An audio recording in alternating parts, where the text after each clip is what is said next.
জানেন, শিক্ষা কথাটা বড়ই ভারী, যার ওজন অনেক।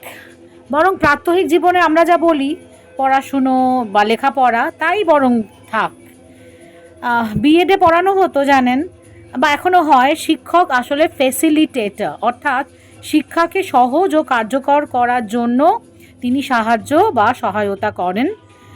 আর নিজে ছাত্রী থাকাকালীন এবং পরবর্তীতে পড়াতে গিয়ে একটা কঠিন বাস্তব হাড়ে হাড়ে বুঝেছি, বা এখনো বুঝে চলেছি। তা হচ্ছে, তাকেই শেখানো যায় যে শিখতে চায়। একটি ক্লাসরুম একই মাস্টারমশাই পড়াচ্ছেন, সবাই কি সমানভাবে শিখতে পারছে? সম্ভবই নয়।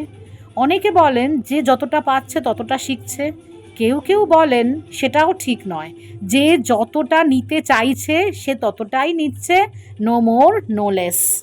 আর তাতেই শ্রেণীকক্ষে সবার ভাগ্য আলাদা আলাদা হয়ে যাচ্ছে। এখানেই এসে পড়ে মাস্টারমশাই বা দিদিমণির ভূমিকা। তিনি কতটা আগ্রহ গড়ে তুলতে পারছেন।